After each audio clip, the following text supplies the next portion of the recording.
하면서 막 웃던 기억이 있어요. 왜냐면 아들이 조금 했거든요. 막 이제 아장아장 걸을 때였는데 그 엄마가 그 강아지를 키우고 있었는데 강아지가 너무 냄새가 나니까 이제 목욕할 때가 된 거예요, 강아지가. 그래서 아유 냄새 난다, 너 씻어야 되겠다, 강아지한테 이런 얘기를 했나 봐요. 그러니까 이 아기가 그거를 들었나 보죠. 그러니까 씻는다고 하는 거를 엄마는 맨날 우리 옷을 빨아주니까 빨래라고 생각했나 봐. 그래서 이 강아지를 이 아이가 들고서 세탁기 앞으로 가더래요. 그래도 세탁기를 돌리려고 문을 열고 집어넣으려고 하더래. 엄마가 깜짝 놀라서 야 그건 빠는 거 아니다 라고 얘기하면서 저하고 둘이 얘기하면서 웃었던 기억이 있는데, 저는 그 얘기를 두고 가만히 생각해 봤어요. 오늘도 말씀을 읽다가 생각해 봤는데 더러워지면 빨아야죠. 이렇게 새하얗게 빨아야죠. 내 인생이 그런 것 같아. 내가 생각해 보니까 맨날 죄 짓고 회개하고 죄 짓고 회개하고 죄 짓고 회개하고 용서받고 또 죄 짓고 회개하고 용서받고, 그게 인생인가 싶은 생각이 드는 거예요. 하나님께서 이리 쥐어짜고 저리 쥐어짜고 빙빙빙빙 돌리다가 그리고 하늘나라 가는 거 아닌가, 이 생각이 드는 거예요. 그러니까 인생이 별거 없는 거예요.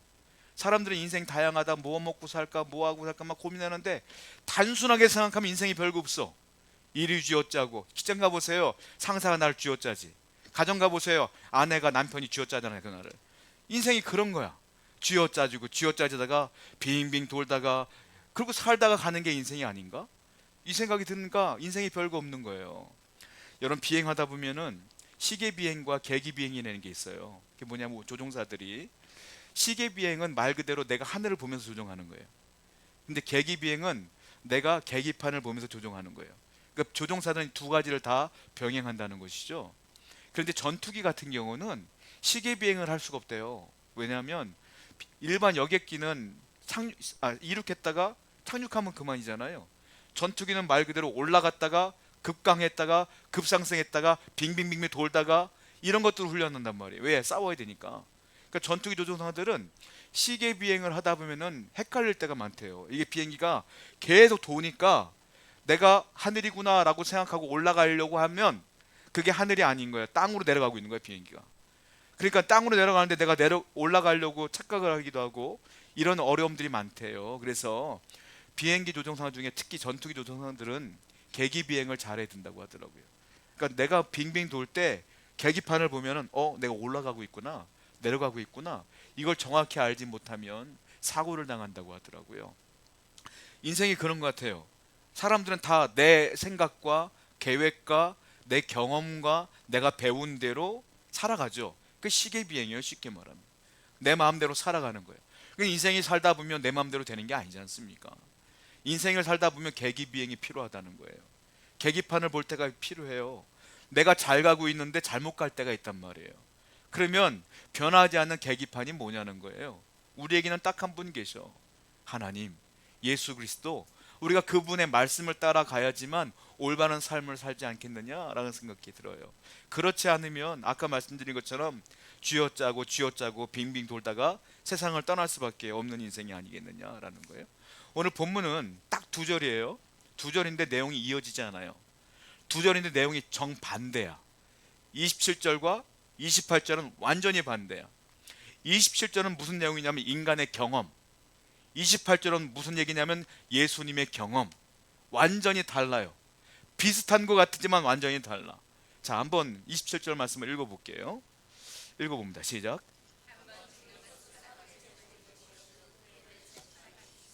인생을요 한 줄로 요약한 겁니다. 우리 인생은 한 번 죽는 것은 사람에게 정해진 것이다. 한마디로 사람은 무조건 죽는다.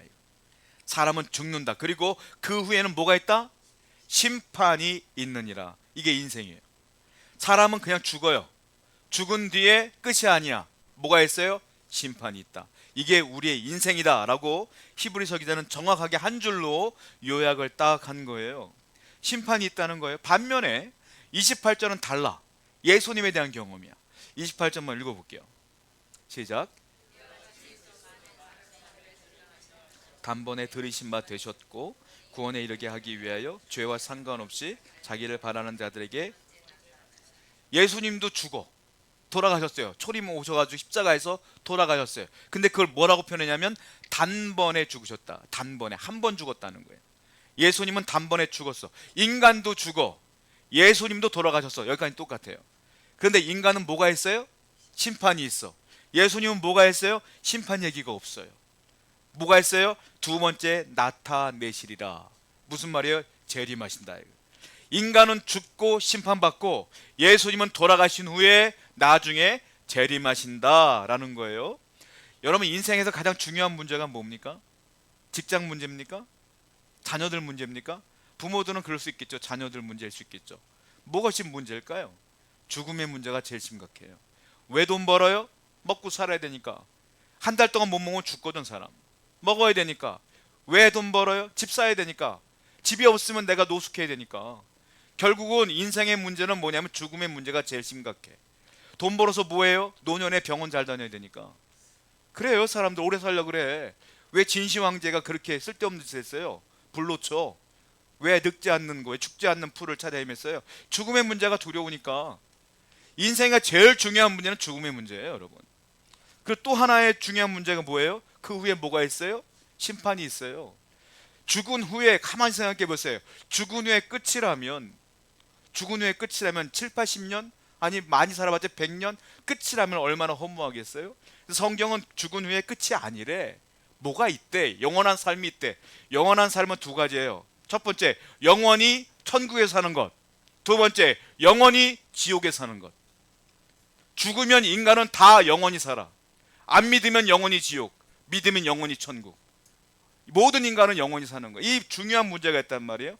그런데 오늘 본문에서 뭐라고 말하고 있냐면 이 중요한 문제, 죽음의 문제, 심판의 문제와 가장 밀접하게 연결된 분이 누구냐? 그 다음 절 28절에 예수님이라는 거예요. 예수님이 이 죽음의 문제를 해결해 주신다는 거예요. 가장 중요하게 이 문제를 해결해 주시고 이 문제를 해답을 주시는 분이 예수님이다라는 거예요. 그러니까 인간은 예수님을, 이 중요한 문제를 해답을 주실 예수님을 의존할 수밖에 없는 거예요. 그러니까 우리는 예수님을 의지할 수밖에 없다. 이제 전도하다 보면은, 안 믿는 분들과 대화하다 보면은 이런 얘기를 해요. 야, 예수님하고 나하고 무슨 상관이냐? 그게 말이 되는 소리냐? 그 나랑 상관이 없어 라고 말하는 분, 너나 잘 믿어라, 이런 분들이 굉장히 많죠. 이거 참 어리석은 거예요. 왜냐하면 인간의 죽음의 문제를 해결할 사람은 없어요. 심판의 문제도 해결할 사람도 없어. 이 죽음의 문제와 심판의 문제를 해결할 분은 딱 한 분, 예수 그리스도 분이 없어. 근데 그분과 나는 상관이 없다? 이렇게 얘기한다는 건 죽음의 문제와 심판의 문제, 그 사람은 온전히 자기가 다 담당해야 되는 거예요. 이게 얼마나 어리석은 문제겠습니까? 자, 본문 27절 말씀 한번 다시 한번 읽어보겠습니다. 시작. 한번 죽는 것은,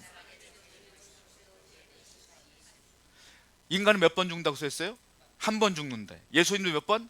한 번 죽는데. 인간은 두 번 안 죽어요. 여기서 기독교하고 불교의 차이가 있어. 불교는 뭐입니까? 윤회의 설. 착한 일 하면 사람으로 태어나고, 높은 사람으로 태어나고, 못된 짓 하면 짐승으로 태어나고, 벌레로 태어난대. 그리고 이 불교는 뭐냐면 죽었다가 또 태어나고, 죽었다가 또 태어나고, 계속 쳇바퀴를 도는 거야, 삶이. 불교는 계속 태어난대. 근데 기독교는 딱 한 번 태어나고 한 번 죽는 거예요. 그게 기독교와 불교의 차이라는 거예요. 제가 가곡을 한 곡 제가 소개해 드릴게요. 가사를 보니까 이게 성경적이지가 않아. 그래서 한번 보려고 그래요. 한번 가곡 볼까요? 수선화라는 가곡 아시죠? 가사를 보면 이렇게 써 있어요. 그대의 차디찬 의지의 날개로 끝없는 고독의 위를 나는 애달픈 마음, 또한 그리고 그리다가 죽었다가 다시 살아 또 다시 죽는 가여운 넋은 아닐까. 수선화 얘기하는 거예요. 수선화가 죽었다가 살고 죽었다가 살고 죽었다 산대. 그게 맞는 말이야 사실은. 왜냐하면 수선화는 단연생 식물이거든. 그러니까 얘가 꽃이 있죠. 그러다가 꽃이 또 펴. 꽃이 지고 또 펴. 죽는 건 아니지. 왜? 꽃이 지는 것 뿐이지 그냥. 근데 이걸 죽는다라고 표현하는 거예요. 그러니까 사람들도 죽었다 다시 산다, 이게 불교적 마인드를 갖고 얘기한 거거든요 사실은. 사람은 죽었다 살지 않아요. 아니, 식물은 그럴 수도 있겠지. 아니, 제가 봐도 식물은 죽으면 끝이요. 나무도 뿌리 뽑히면 끝이요. 이건 단연생 식물이니까 그런 거지. 근데 굳이 우리가 양보를 해서 식물도 죽었다 산다고 봅시다. 그런데 오늘 성경 말씀은 수선화에 대한 얘기가 아니에요. 이거는 누구에 대한 얘기예요? 사람에 대한 얘기야. 사람은 죽으면 끝. 다시 못 태어난다. 이게 하나님이 만든 질서예요. 고대 신학자 펠라기우스라는 사람이 있는데요. 이 사람은 잘못된 신학을 가르친 사람이에요. 이 사람이 생각해 보니까 사람이 태어나고 나이 먹으면 죽어. 또 태어나고 나이 먹으면 죽어. 우리 부모님도 저쪽 부모님도 다 그래. 그러니까 이 사람이 이렇게 주장을 해요. 사람은 원래 죽어. 원래 자연적으로 죽는 겁니다 라고 얘기를 해요. 왜냐하면 성경에 뭐라고 써 있어요? 이 죽음이 어디서부터 온 거예요? 아담의 죄로부터 왔다고 성경에 써 있거든. 그러니까 이 사람은 이렇게 얘기하는 거예요. 아니야, 아담의 죄로 이 죽음이 온 것이 아니라 사람은 원래 자연적으로 죽는 거야, 원래. 이렇게 주장을 해요. 성경적이지가 않죠. 아담과 하와가 에덴 동산에 있을 때 하나님께서 뭐라고 말했어요? 선악과를 먹으면 너는 정령 죽으리라. 정령 죽으리라. 그리고 선악과를 먹고 아담이 전자 죽었고 하와도 죽었고 우리도 죽고 있는 거예요. 그래서 죽음이 계속 오는 거예요. 여러분, 사람을 처음에 하나님이 창조할 때 죽음이 없었어요. 원래 저와 여러분들은 원래 에덴 동산에서 영원히 사는 존재야. 근데 아담과 하와가 선악과를 먹고 불순종의 죄를 지었기 때문에 하나님께서 이 땅에 죽음이라는 걸 준 거예요. 그래서 사람이 살다 죽는 거예요. 근데 사람들은 얘기해요. 제가 이런 질문을 많이 들어봤거든요. 저는 그것을 이해할 수 없어요. 아담이 선악과를 먹었지 내가 먹었습니까? 이런 주장 많이 해요, 다들. 특히 젊은 분들 많이 질문을 해요, 저한테. 아담이 선악과를 먹고 죽었어요. 그런데 왜 그 아담의 죄가 원죄가 돼서 나한테도 와갖고 내가 죄인이라고 하는 거예요? 왜 내가 죽어야 되는 거예요? 논리적으로 이해가 되잖아요. 그렇게 주장을 하고 그렇게 질문하는 경우가 많았단 말이에요. 여러분, 근데 이걸 아셔야 돼요. 아담은 인류의 대표예요. 대표성이야. 인류의 대표성. 하나님이 이렇게 정하신 거예요. 네가 이 선악과를 먹으면 모든 인류가 죄를 짓는 거야. 대표야, 대표. 한마디로 말하면 군대에서도 그러잖아요. 군대에서도 대표성이 있어. 누구 하나 잘못하면 다 벌 받는 것처럼 대표성을 준 거야. 근데 아담이 책임감을 가져야지. 근데 아담이 선악과를 먹어서 그 모든 죄가 우리한테 온 거라는 말이에요. 그러면 아담의 이 대표성을 인정하지 못하면 이것도 인정할 수가 없어요. 뭐냐면 예수님이 이 땅에 오셨어. 그리고 죄인의 대표로 죄를 다 짊어지신 거예요, 예수님께서. 그리고 십자가에서 죄를 다 쏟아붓고 용서받으신 거야. 그리고 예수님을 통하여 우리가 구원을 얻었어요. 내가 죽은 게 아니잖아요. 예수님이 돌아가셨어. 내 죄를 짊어지시고. 그래서 예수를 믿으면 구원을 받아. 자, 이것도 대표성이에요. 예수님이 죄인을 대표하여 십자가에 돌아가신 거예요. 그러면 이 우리 모두가 예수를 믿음으로 구원받는다? 이것도 대표성이라는 거예요. 그러면 아담의 대표성을 인정하지 못하면 예수님의 대표성도 인정할 수 없지. 그러면 구원도 없는 거예요. 성경은 그래서 어떻게 표현하고 있냐면 바울은 아담을 한 사람이 이렇게 표현해요. 예수님도 한 사람이 이렇게 표현해요. 아담 한 사람이 죄를 지어서 죽음이 왔다. 그리고 한 사람이 우리 죄를 짊어지고 우리 용서받았다. 앞에 한 사람은 아담을 말하는 거고 뒤에 한 사람은 예수님을 말하는 거예요. 성경을 볼게요. 로마서 5장 12절입니다. 시작.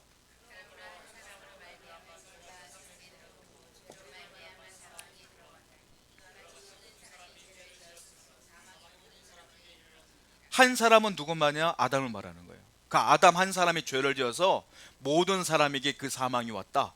이렇게 표현하고 있는 거예요. 대표성을 말하는 거죠. 자, 그러니까 인생의 궁극적인 죽음은 우리가 죽었다, 이게 끝이 아니에요. 뭐니까 우리 물질죄가 아니야. 사람은 두 가지로 되어 있어요. 하나 육, 그리고 또 하나 영. 육과 영으로 결합된 게 인간이에요.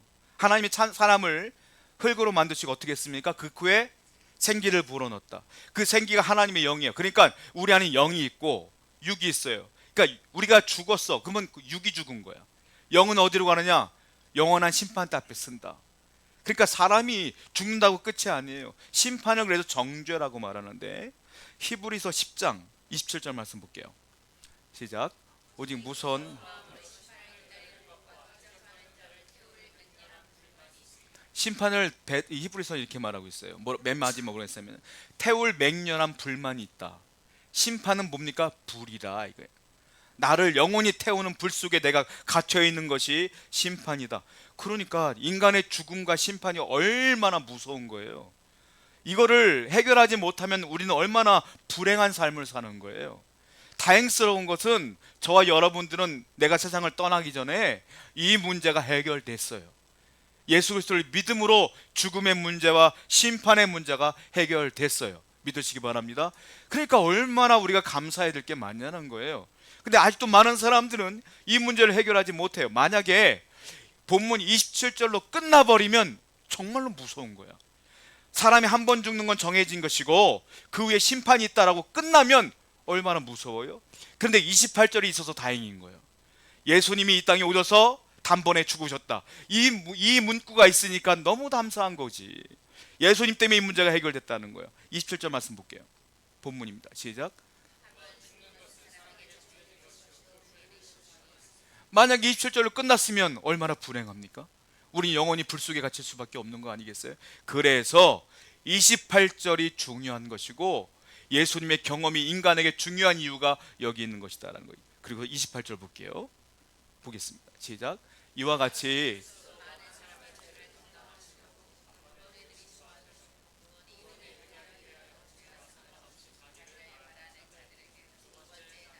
보세요. 죄와 상관없이 돌아가셨다 이거예요. 인간의 죄, 인간의 죽음과 예수님의 죽음은 다른 거예요. 인간의 죽음은 왜 죽었어요? 죄 때문에 죽은 거야. 근데 예수님은 죄와 상관없이 죽은 거예요.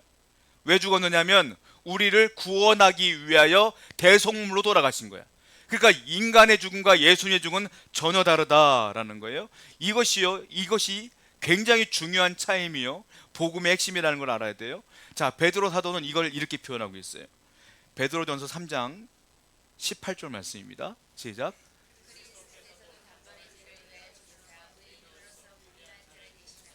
이는 우리를 하나님 앞으로 인도하려 하심이라 육체로는 죽임을.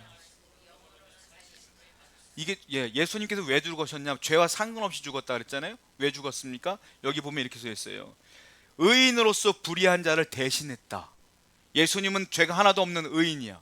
우린 죄인이야. 그런데 그 의인 예수님의 죽음이 불의한 우리를 대신했다. 우리를 구원해 주셨다. 이걸 믿어라. 이신칭의의 모든 은혜를 얘기하고 있는 거예요. 어느 버스 기사가 버스를 타고 승객들을 타고 가는데 내리막길에서 브레이크가 파열됐어요. 왼쪽을 보니까 낭떠러지야. 오른쪽을 보고 쭉 가는데 벽이 있어요.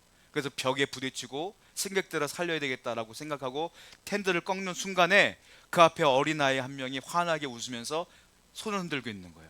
운전기사한테. 운전기사는 핸들을 꺾으려는 순간에 고민을 해봐요.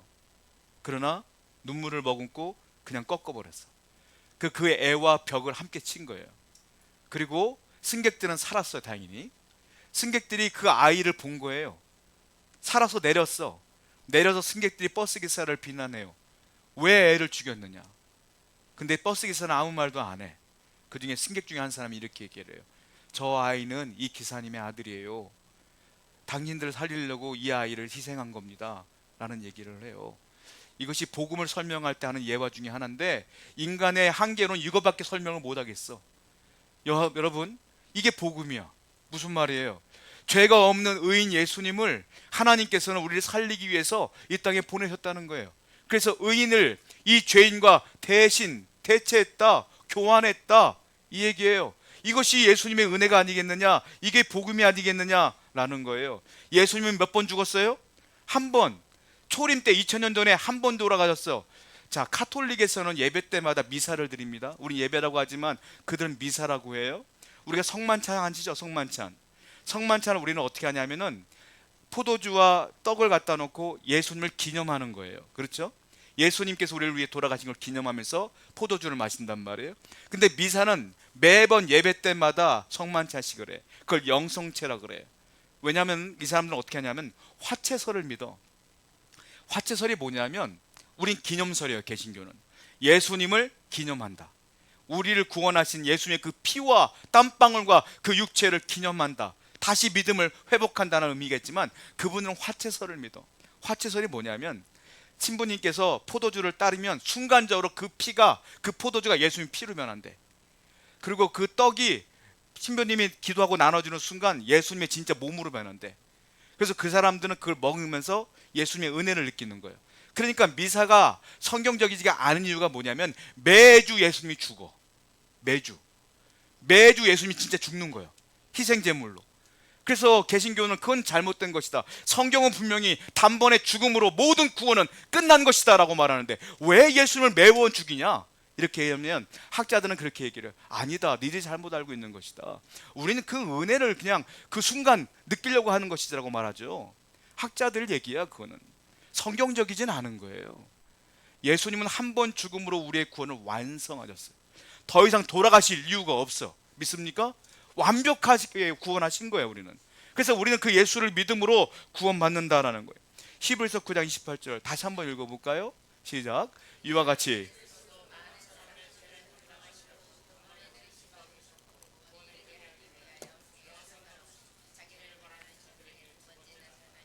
여기 보면은 많은 사람의 죄를 담당했다고 했어요.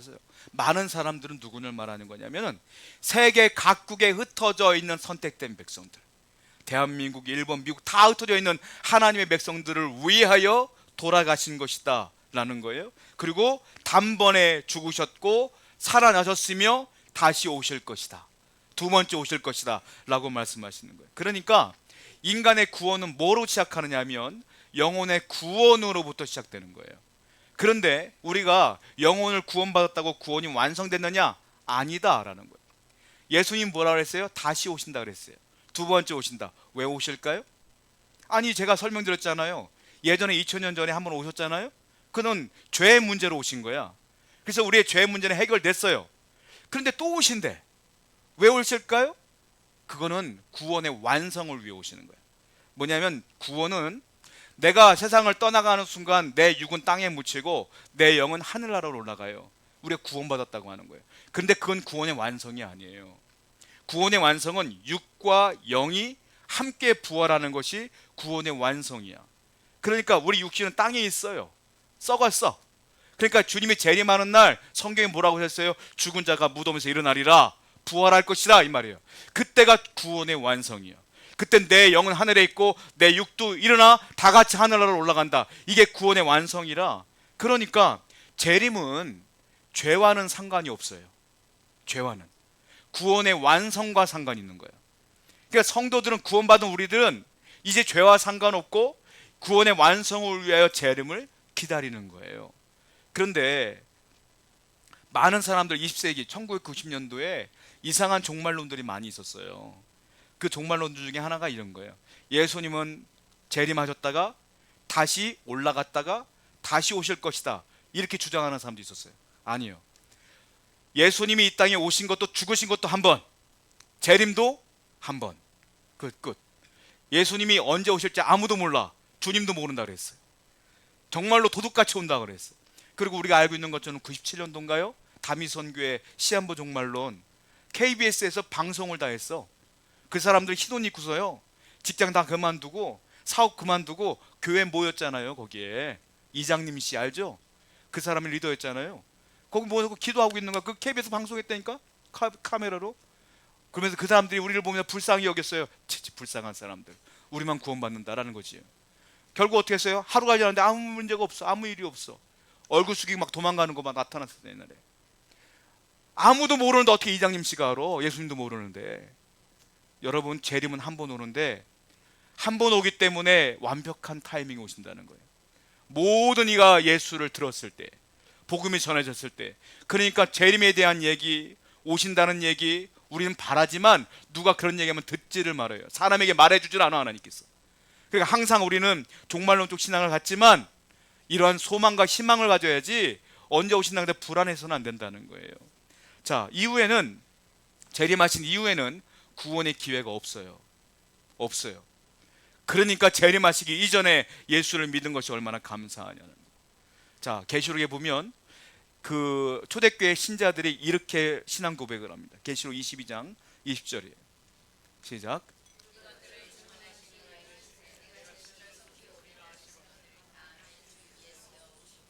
아멘. 주 예수여 어서 오시옵소서. 이거를 뭐라고 말하죠? 마라나타. 주님이 오십니다. 이 말은 원래 아람어로 주님이 오십니다, 이거를 헬라어로 음역을 따서 기록하면 마라나타 그래요. 마라나타. 주 예수여 어서 오시옵소서. 초대교회 성도들은 그래서 초림은 이제 끝났고 그 다음부터 말세야. 주님이 언제 올지 몰라. 그러니까 재림을 기다리는 것, 주여 우리의 구원을 완성시켜 주옵소서. 라는 소망을 품고 기도하며 나갔다는 거예요. 그 소망은 저와 여러분도 품어야 된다. 영국의 수상이었던 토니 블레어, 이분이 은퇴하면서 이런 얘기를 했어요. 이 세상에 테러가 지배하는 세상이 되어서는 안 된다. 비록 테러와의 전쟁이 길어질지라도 테러는 이 지구상에서 근절되어야 한다. 맞는 얘기예요. 테러와의 전쟁이 끊어지지 않고 계속 길어질 수 있죠. 그래도 테러가 지배해서는 안 돼. 테러가 끊어져야 돼. 그때까지는 계속 싸워야 된다. 이렇게 얘기를 했단 말이에요. 마찬가지예요. 우리가 죄와 싸우는데, 끝까지 싸우는데 죄는 없어지지 않을 거예요. 왜냐? 재림하셔야지 끝나. 죄는 그때까지는 죄는 계속 있어. 저와 여러분들은 죄 가운데 맨날 머물러야 되고 회개해야 되고 맨날 그런 일이 벌어질 거예요. 그래도 죄와의 싸움을 멈춰서는 안 된다. 재림 때까지 끝까지 하나님을 섬기며 나가야 된다라는 거예요. 그리할 때에 우리의 인생의 가장 중요한 문제, 죽음의 문제, 구원의 문제, 심판의 문제, 영혼의 문제 다 주님이 해결해 주셨잖아요. 이건 사람이 해결할 수가 없어요. 노력을 해결할 수 없어. 다 해결해 주셨어.